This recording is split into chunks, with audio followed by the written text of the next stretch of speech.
Doctor ortho Ayurvedic oil and capsule. अब दर्द भी घुटने टेकेगा।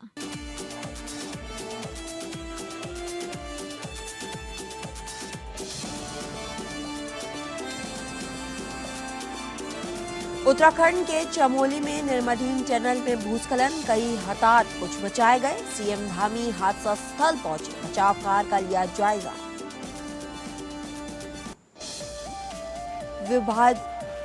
विभाजन विभीषिका दिवस पर बोले योगी, सत्ता के लिए देश के टुकड़े हुए। भारत का विभाजन एक त्रासदी थी, कांग्रेस के लिए सिर्फ वोट बैंक मान्यता रखता है। खान और खनिज संशोधन विधेयक पर हेमंत सोरेन ने किया केंद्र पर हमला, कहा खनिज हमारे, हक हमारा, फैसला दिल्ली क्यों तय करेगा। दी चेतावनी, झारखंड में ऐसा आंदोलन होगा पूरा देश देखेगा। जेएमएम ने बताया काला कानून, सीएम ने राष्ट्रपति को लिखा पत्र।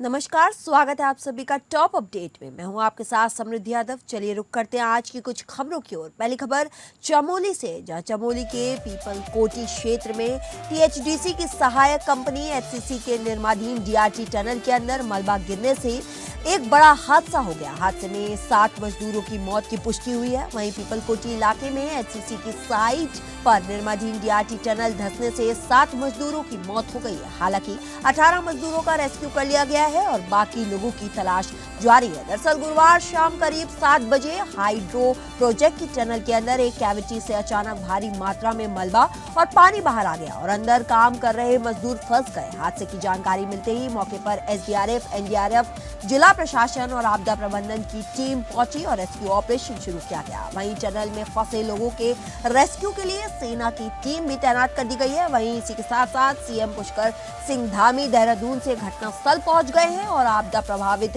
टनल क्षेत्र में चल रहे राहत एवं बचाव कार्यों का निरीक्षण कर रहे हैं।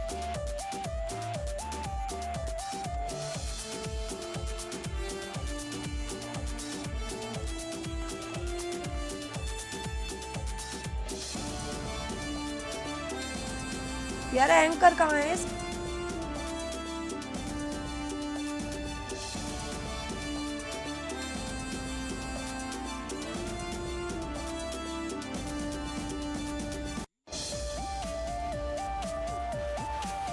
मौके पर मुख्यमंत्री योगी आदित्यनाथ ने भारत विभाजन को एक बड़ी त्रासदी बताया। जो आपको बता दें, उन्होंने कहा कि सत्ता हासिल करने के लिए देश के टुकड़े के लिए विभाजन के दौरान बड़ी संख्या में लोगों ने पीड़ा और हिंसा झेली, लेकिन उनकी सुनवाई नहीं हुई। योगी ने कहा कि विभाजन के समय उत्तर प्रदेश में भी दंगों जैसे हालात पैदा हो गए थे। उन्होंने कांग्रेस पर निशाना साधते हुए आरोप लगाया कि उस दौर में देश हित से ज्यादा वोट बैंक की राजनीति को महत्व दिया गया था। योगी आदित्यनाथ ने कहा कि विभाजन की त्रासदी को याद करना जरूरी है ताकि आने वाली पीढ़ियां उस दौर की पीड़ा और उसके कारणों को समझ सके।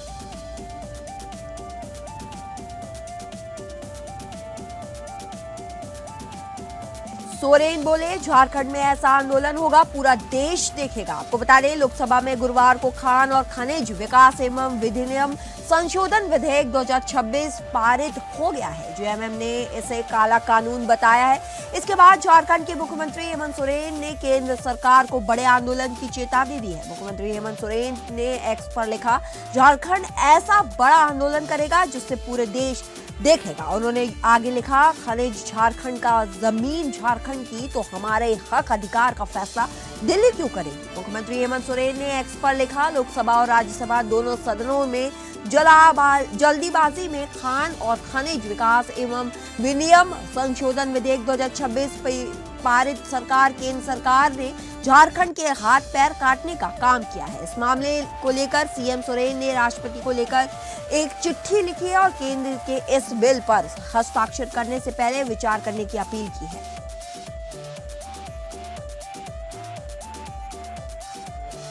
झारखंड में छात्र आंदोलन आज 21वें दिन भी जारी। आपको बता दें, आंदोलनकारी छात्र रांची के जयपाल सिंह मुंडा स्टेडियम में धरने पर बैठे हैं। गुरुवार की रात जेपीएससी और जेएसएससी रिफॉर्म मंच के प्रवक्ता रविंद्र पासवान ने कहा कि 16 अगस्त को मुख्यमंत्री आवास के घेराव की ओर योजना नहीं है। वहीं 15 अगस्त को तिरंगा यात्रा निकालने का निर्णय लिया गया है। इसमें राज्य भर के युवा शामिल होंगे। 10 दिन से भूख हड़ताल पर बैठे महेंद्र प्रसाद मंडल ने विधायक जयराम महातो के समझाने पर अनशन तोड़ दी है। वहीं बाकी 5 छात्रों की भूख हड़ताल जारी है। तिरंगा यात्रा जयपाल सिंह मुंडा स्टेडियम से कचहरी, लालपुर और अल्बर्ट एक्का चौक होते हुए वापस स्टेडियम पहुंचेगी।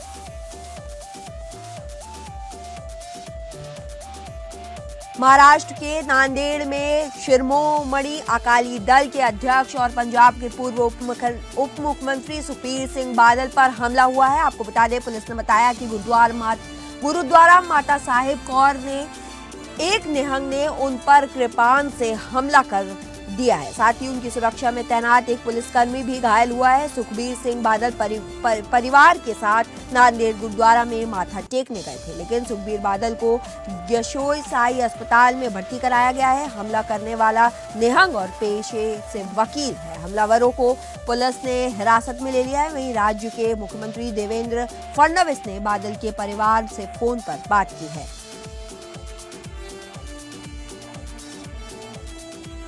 बंटवारे के जख्मों को याद कर भावुक हुए सीएम मोदी। आपको बता दें, प्रधानमंत्री नरेंद्र मोदी ने विभाजन विभीषिका स्मृति दिवस पर भारत के विभाजन से प्रभावित लोगों को श्रद्धांजलि दी और उनके साहस और हिम्मत को याद किया। पीएम मोदी ने एक्स पर लिखा, आज हम विभाजन विभीषिका स्मृति दिवस मना रहे हैं। हम उन सभी लोगों के साहस को याद करते हुए जो विभाजन से प्रभावित हुए हैं। ये इतिहास का वो दौरा था जिससे कई जिंदगियां तहस नहस कर दी गई, परिवार उजड़ गए, अपनों को खो दिया गया और लोगों ने बहुत दुख सहा। साथ ही इन मुश्किलों से उभरते हुए लोगों ने शून्य से अपनी जिंदगी फिर से शुरू की, कठिनाइयों को सफलता में बदला और देश की तरक्की में बड़ा योगदान दिया है।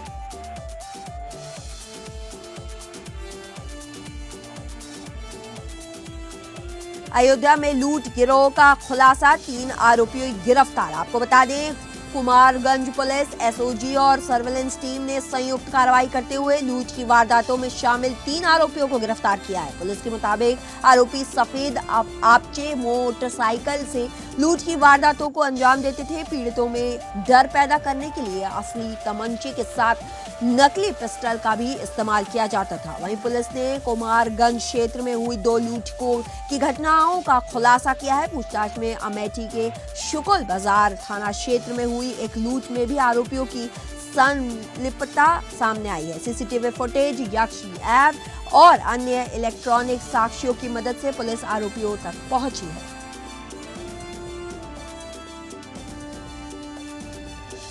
बलरामपुर में भीषण गर्मी के बीच बिजली कटौती को लेकर लोगों का गुस्सा बढ़ता जा रहा है। आपको बता दें, लगातार हो रही अघोषित बिजली कटौती और विद्युत उपकेंद्रों की बदहाल व्यवस्था को लेकर पूर्व लोकसभा सांसद प्रत्याशी युगल कुमार किशोर शुक्ल ने जिलाधिकारी को ज्ञापन सौंपा। उन्होंने जिला की बिजली व्यवस्था में तत्काल सुधार की मांग की। वहीं ज्ञापन में कहा गया कि विद्युत उपकेंद्र हरेया से आपूर्ति में गंभीर समस्या है, जबकि बलरामपुर पावर हाउस की रात में समय स्थिति खराब रहती है। बार बार बिजली आने जाने से लोगों की नींद प्रभावित हो रही है और गर्मी में आम जनमानस बेहाल है। ज्ञापन सौंपने के दौरान कई अधिवक्ता और सामाजिक कार्यकर्ता मौजूद रहे। अब देखना यह होगा कि बिजली कटौती और विद्युत व्यवस्था की शिकायतों पर प्रशासन और बिजली विभाग की ओर से क्या कदम उठाए जाते हैं।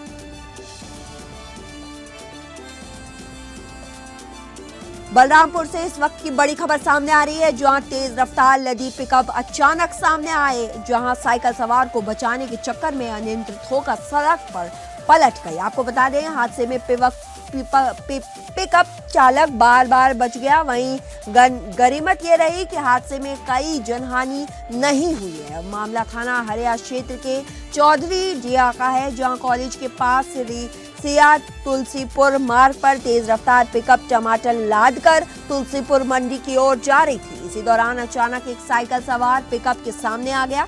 साइकिल सवार को बचाने के प्रयास में चालक ने पिकअप को नियंत्रण करने की कोशिश की, लेकिन वाहन अनियंत्रित होकर सड़क पर पलट गया। चालक ने किसी तरीके से पिकअप से बाहर निकालकर अपनी जान बचाई। फिलहाल हादसे में किसी को घायल होने या जनहानि की सूचना नहीं मिली है। बड़ा हादसा चलने से लोगों ने राहत की सांस ली है।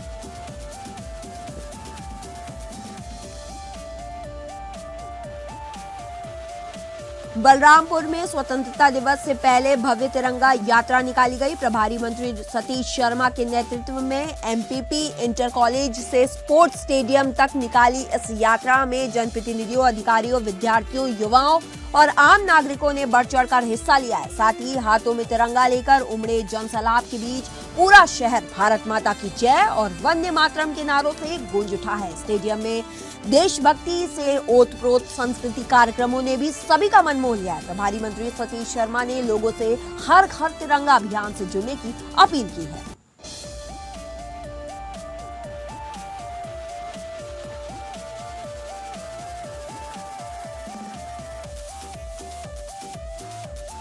और अगली खबर हापुड़ से है, जहां हापुड़ के सिंभावली रेलवे स्टेशन पर रेल बनाने का चस्का एक युवक की जान पर भारी पड़ गया। बताया जा रहा है कि अज्ञात युवक ट्रेन के इंजन पर चढ़ गया, जहां वो ओवरहेड हाई टेंशन लाइन की चपेट में आ गया। करंट लगने से युवक की मौके पर ही मौत हो गई। घटना की सूचना मिलते ही जीआरपी मौके पर पहुंची और शव को कब्जे में लेकर पोस्टमार्टम के लिए भेज दिया गया है। पुलिस मृतक की पहचान कराने में जुटी हुई है। वहीं पूरे मामले की आगे की जांच जारी है।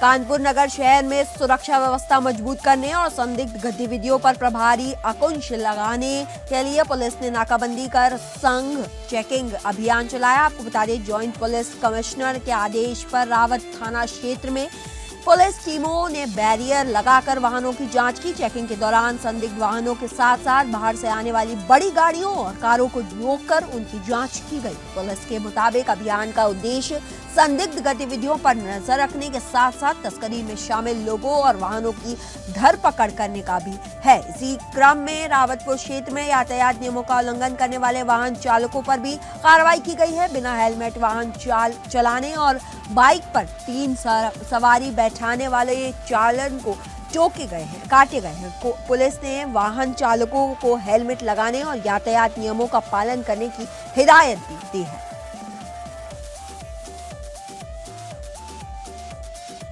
नगराम पुलिस ने गांजा तस्करी करने वाले 2 शातिर तस्करों को गिरफ्तार किया। आपको बता दें, आरोपियों के कब्जे से 38 किलो अवैध गांजा बरामद हुआ है। वहीं बरामद गांजे की अनुमानित कीमत करीब 16 लाख रुपए बताई जा रही है। तस्करी में इस्तेमाल इको स्पोर्ट कार भी पुलिस ने बरामद की है। वहीं आरोपियों के पास से 12,500 रुपए और 2 आईफोन भी मिले हैं। गिरफ्तार आरोपी प्रिंस जय सवाल और अभिजीत पटेल नगराम के निवासी हैं। पूछताछ में बहराइच से गांजा लाकर कई जिलों में सप्लाई करने की बात सामने आई है।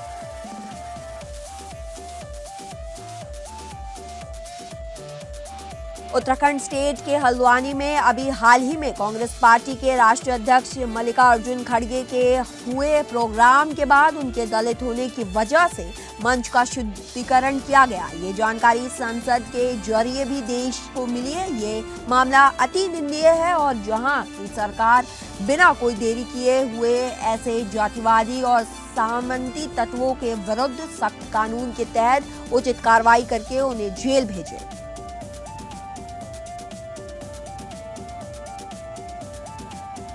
स्वतंत्रता दिवस के उपलक्ष्य में हर घर तिरंगा अभियान के तहत शुक्रवार को मथुरा वृंदावन में भव्य तिरंगा बाइक रैली का आयोजन किया गया। आपको बता दें, भूतेश्वर तिराहा से निकट स्थित नगर निगम मथुरा वृंदावन कार्यालय से निकाली गई यात्रा में प्रशासन और पुलिस के वरिष्ठ अधिकारियों ने हाथों में तिरंगा लेकर देशभक्ति का संदेश दिया। रैली में जिलाधिकारी चंद्र प्रकाश सिंह, वरिष्ठ पुलिस अधीक्षक श्लोक कुमार, नगर आयुक्त ओजस्वी राज, डीएफओ वेकेंट श्रीकर पटेल, क्षेत्र अधिकारी नगर सहित नगर निगम के अधिकारी एवं कर्मचारी शामिल हुए।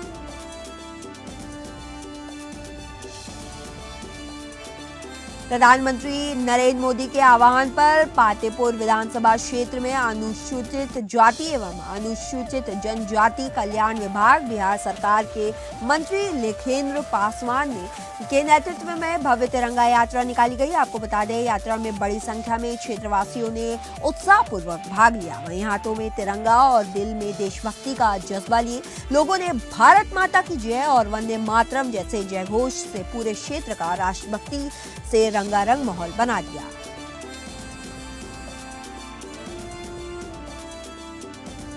पालघर जिले के जोआवर तालुका से छात्राओं की सुरक्षा को लेकर चिंता बढ़ाने वाली तस्वीरें सामने आ रही है, जहां देहरे आश्रमाला में पढ़ने वाली छात्राओं को स्कूल छूटने के बाद एसटी बस उपलब्ध नहीं होने के कारण रात के अंधेरे में पैदल ही अपने गांवों की ओर जाना पड़ रहा है। ये छात्राएं रोजाना कोदगे गांव से बस के जरिए करीब 5 से 6 किलोमीटर का सफर तय कर स्कूल पहुंचते हैं, लेकिन स्कूल छूटने के बाद बस नहीं होने के कारण छात्राओं को पैदल ही गाँव की ओर निकलना पड़ रहा है।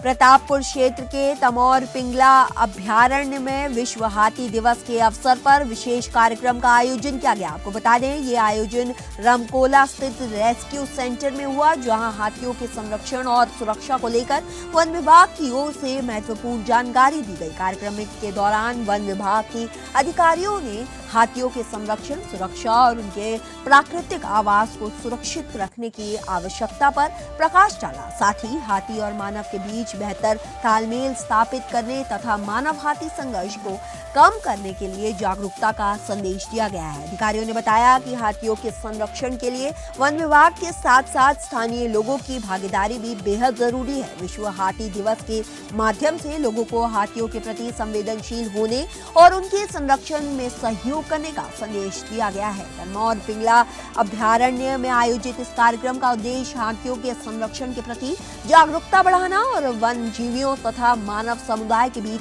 बेहतर सामंजस्य स्थापित करना रहा है।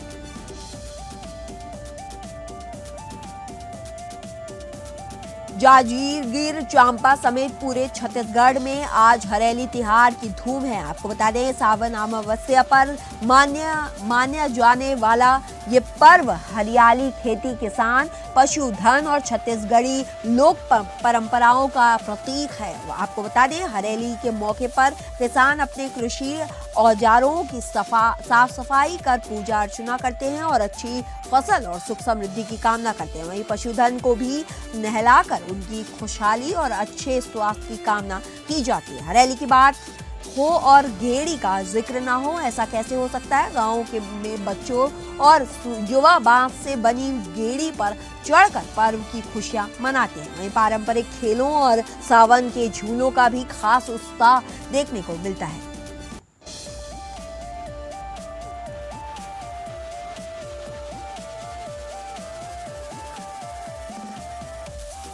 फिलहाल इस बुलेटिन के लिए इतना ही। ऐसी और खबरें और अपडेट्स के लिए जुड़े रहिए हमारे साथ।